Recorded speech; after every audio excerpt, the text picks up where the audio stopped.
This armed tribesman is a soldier in the Middle East's forgotten war, a small, unpublicized conflict between Arab and Arab, which has already caused hundreds of deaths.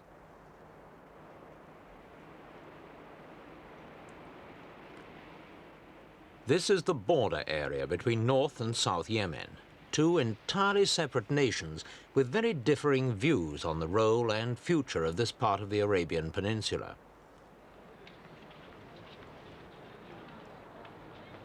The present dispute's been simmering for several years, but in recent weeks there's been sustained fighting involving heavy artillery, tanks and even aircraft.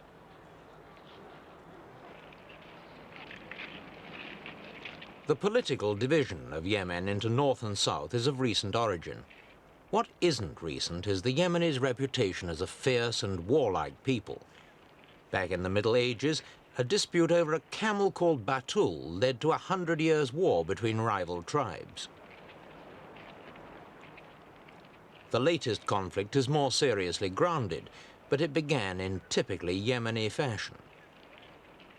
Earlier this year, a North Yemeni sheikh and 65 of his followers were invited to a feast and a parley on the other side of the border, only to be massacred one and all by their southern hosts.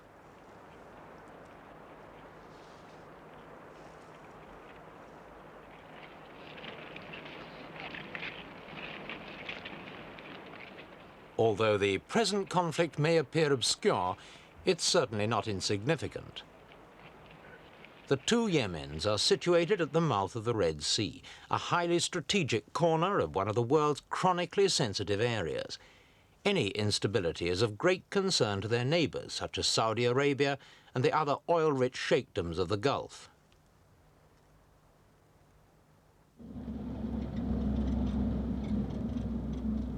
The Romans knew Yemen as Arabia Felix, or fertile Arabia. In fact, it's only fertile in comparison with the sandy wastes of the Arabian desert to the north of it. Neither Yemen has any oil wealth of its own, and both countries are by any standards poor.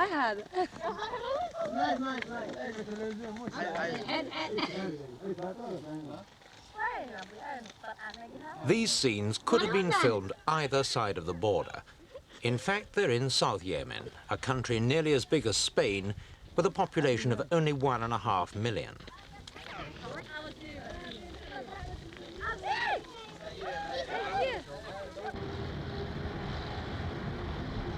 South Yemen, officially known as the People's Democratic Republic of Yemen, is ruled from Aden, the former British colony and staging post. Aden was, for many years, one of the vital links in Britain's military strategy east of Suez. But important as it was, it became too hot for the British to hold.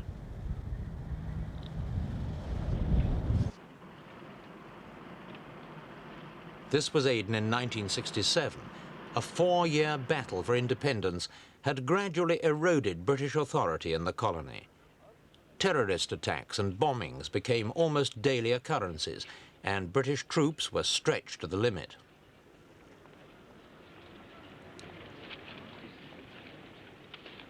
As in Cyprus, the British found themselves facing not just one enemy, but two. Aden's freedom fighters were split between the National Liberation Front and the Front for the Liberation of Occupied South Yemen, or Flossie. Rivalry between the two groups was intense, and British troops were often caught in the crossfire.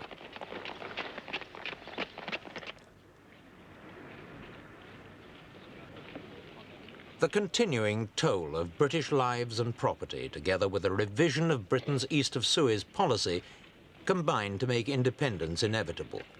In November 1967, the last British troops beat a hasty retreat.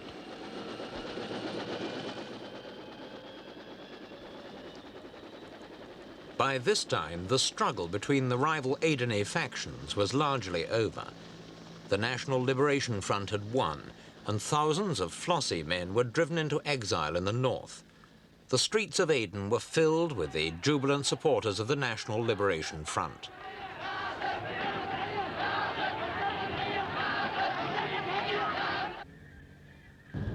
After nearly 130 years of colonial rule, Aden and its hinterland of former sheikdoms was an independent nation. The new leadership was determinedly left-wing, but lasted only 18 months before being swept away by an even more extreme branch of the NLF, a regime now committed to spreading Marxist revolution.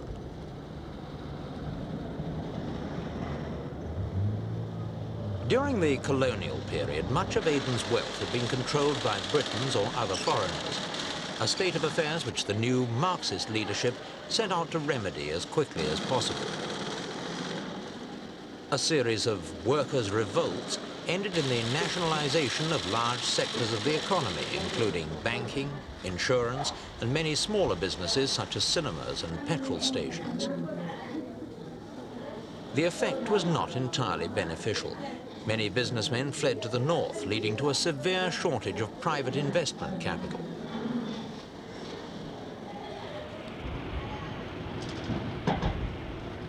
In the years since independence, Aden port has suffered a serious decline. 8 years ago, for example, nearly 6,500 ships and 20,000 visitors passed through it. By 1970, the figures had dropped to 1,600 ships and a mere 3,000 visitors. This has been due mainly, of course, to the closure of the Suez Canal, which happened a few months before independence.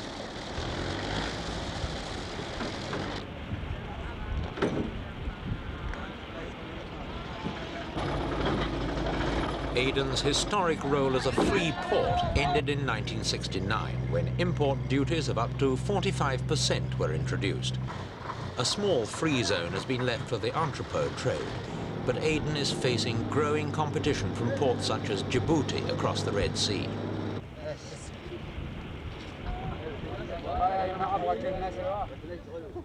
The place of the cargo ships has been taken by the occasional Egyptian or Soviet destroyer. Relations with Egypt are better now than at independence, and the Soviet Union is a major provider of financial and military aid.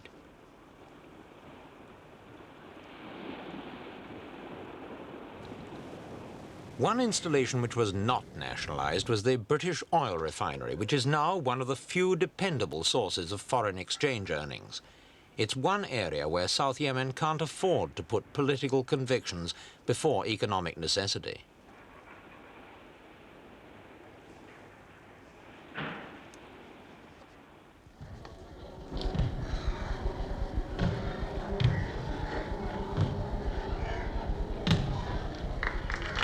Amongst the problems which the British left behind them in Aden was a shortage of educational opportunities.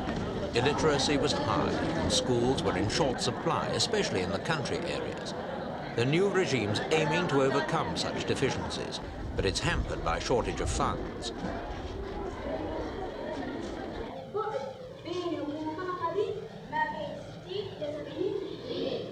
South Yemen is a secular nation. There's no mention of Islam in the constitution, and Aden's schoolgirls are as liberated in dress and outlook as any in the Middle East.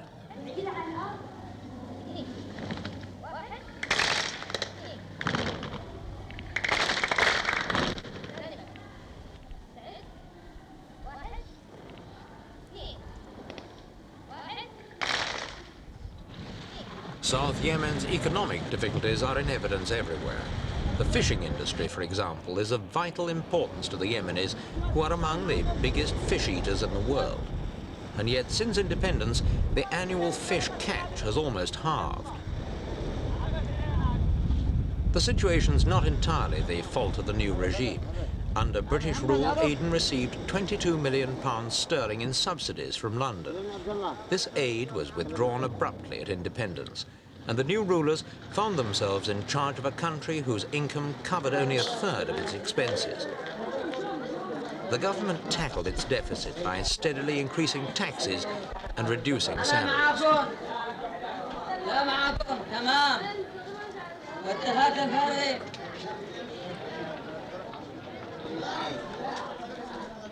Some Adenis complain that life in the Republic is now a mere dull struggle for existence. It's certainly true that the disappearance of the big spenders of colonial days has led to a more uniform society where a taste for luxury or frivolous entertainment is totally out of place.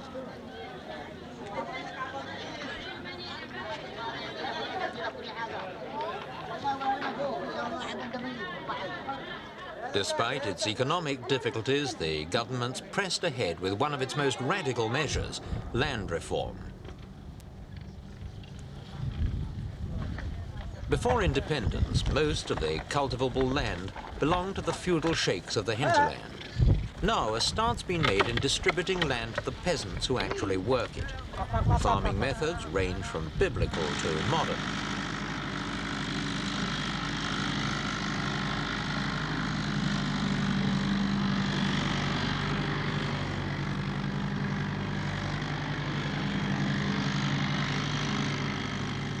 Since over half of the country is wasteland, much will depend on the success of the reforms.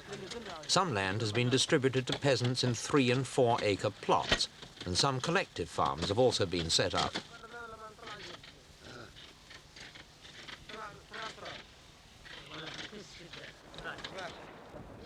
Although both sides in the war have portrayed themselves as the injured party, it's the South Yemenis who've actually produced the evidence.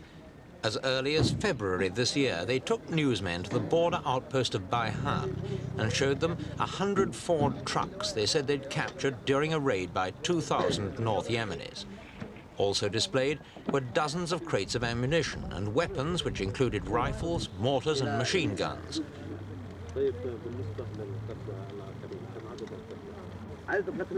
The boxes bore Saudi Arabian and American labels. The incident marked the beginning of an escalation that erupted into today's hot war along Yemen's borders. This is Sana'a, capital of North Yemen, or as it's officially called, the Yemen Arab Republic. It's an ancient capital of an ancient land. The old city walls look as solid and secure today as when they were first erected centuries ago. In this obscure part of the Middle East, even the present seems to be a part of history.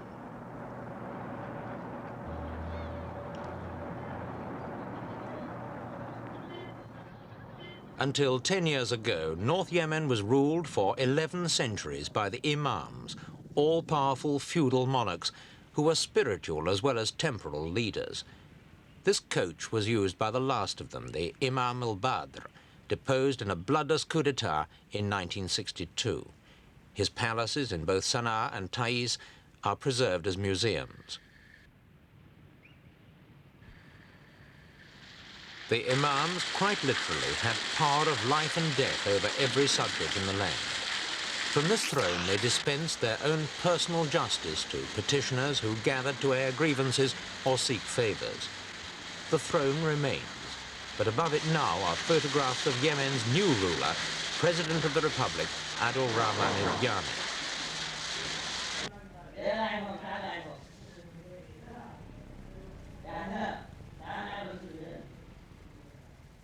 Also preserved are these lions, fearsome symbols of the imam's power. Housed in dens below the palace, they were kept for show on ceremonial occasions. The analogy between king of the animals and lord over men wasn't lost on the imam's subjects.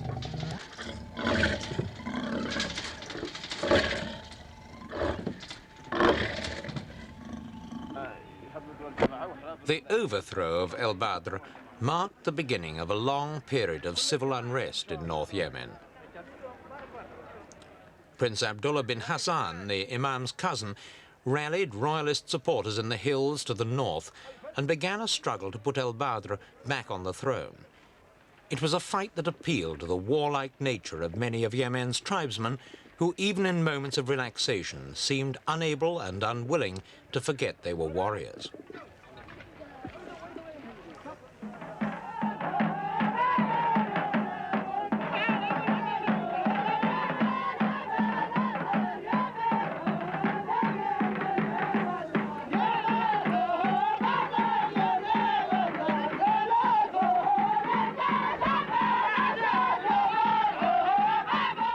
The civil war between royalists and republicans had repercussions far beyond Yemen's borders and soon became a major cause of tension within the Arab world. Supplies of arms and ammunition for the royalists were sent from Saudi Arabia, whose own King Faisal had no wish to see a hostile anti-monarchist regime established on his doorstep. camel trains carried the arms through some of the most difficult terrain in the world to royalist encampments in the Yemen hills.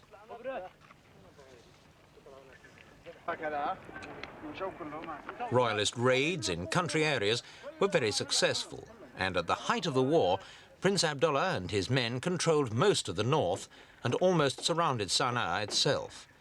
Ranged against them were 70,000 Egyptian troops hurriedly poured in to bolster up the Republican regime.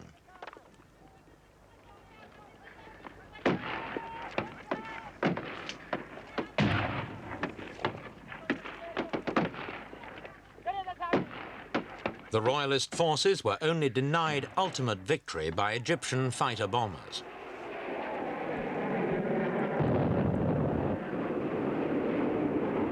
Fighting like this continued for 5 years.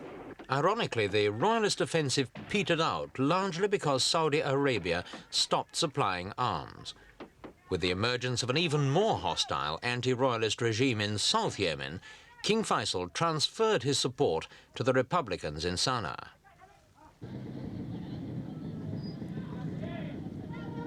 In Sana'a today, there's an air of confidence and relaxation. The Republican regime has now secured much broader popular support by permitting former royalists to return and take up official positions in government and administration. It's also taken in about 300,000 South Yemeni dissidents, many of whom are determined to avenge the slaughter of their brothers. Keeping these hot-tempered tribesmen under control isn't easy, but it will have to be done if there's to be any chance of a lasting peace.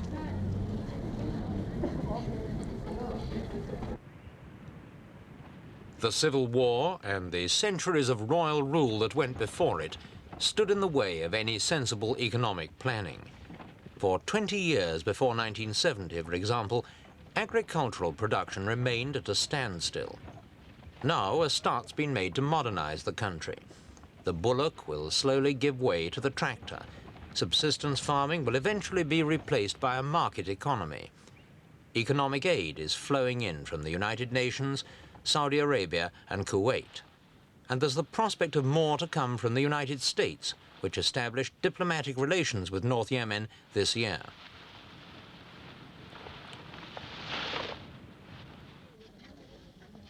In contrast to South Yemen, the North has adopted a gradual approach to political and social reforms.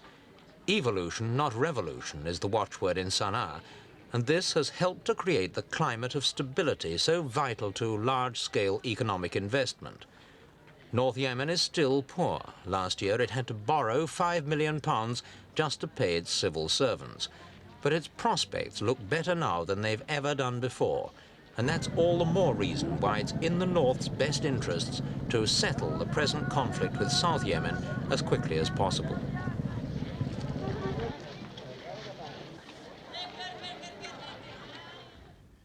The war between the two Yemens is not the only fighting going on in southern Arabia. In Dhofar, a province of Muscat and Oman, Marxist rebels supported by South Yemen have been fighting a guerrilla campaign for the last 8 years.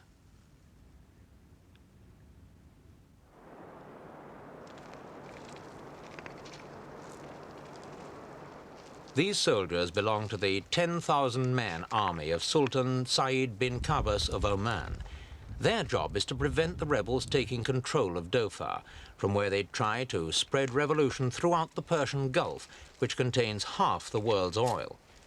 So far, they've been successful, largely because they're equipped by the British government, supported by Britain's Air Force, and trained by a detachment of officers from Britain's Special Air Services Division.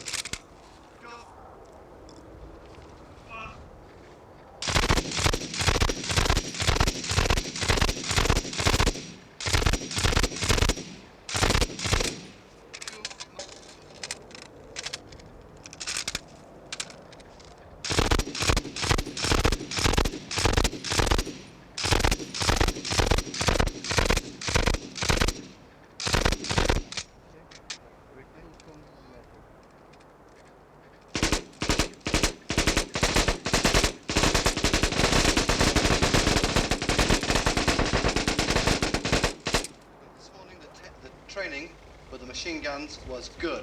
Yes. the corporals seem to understand and are able to do the training. Okay? Okay. So for the rest of the day, I want you to stay here and you be in charge of the training with the corporals, and I want them to practice the stoppages and the firing and the IA drills on the guns. Britain's been involved in Dhofar since the first rebel attacks in 1964. In those days, the old Sultan ruled and remained steadfastly indifferent to pleas from his own people and the British to improve conditions in his primitive and backward country.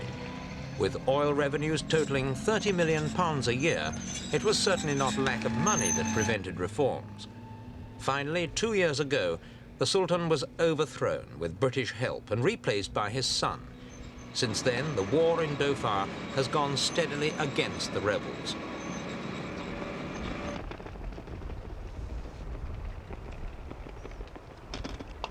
Act by command, number 3 at Dhofar.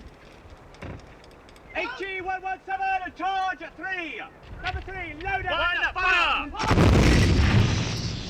1 loader. Load. 900.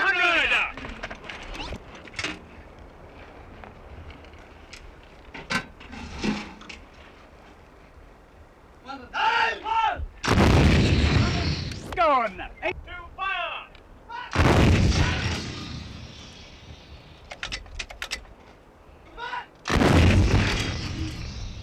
End of mission. Southern Arabia is a crucial area in world politics, and its stability is vital for the welfare of all who have interests in it. Those who live there already seem to have recognized this, and the two Yemens have been using the offices of the Arab League to negotiate a settlement of their dispute. At meetings in Cairo, Aden and Sana'a, Arab League officials have tried to arrange a ceasefire. The most sensational result of these meetings, however, has been the proposal by both sides to create one united Yemen state.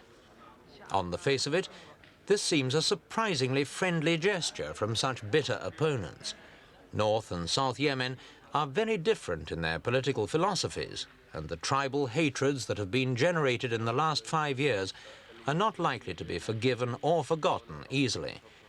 To make a united Yemen a reality will demand a degree of patience and tolerance that neither side has shown in the past.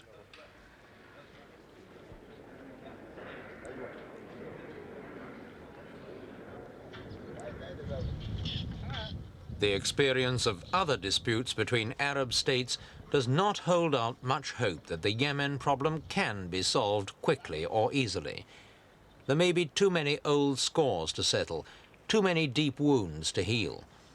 A truce has been negotiated, but a truce is not a settlement, and it may yet turn out that a real peace in the Yemen is as transient as the shifting sands that make up so much of this backward and barren land.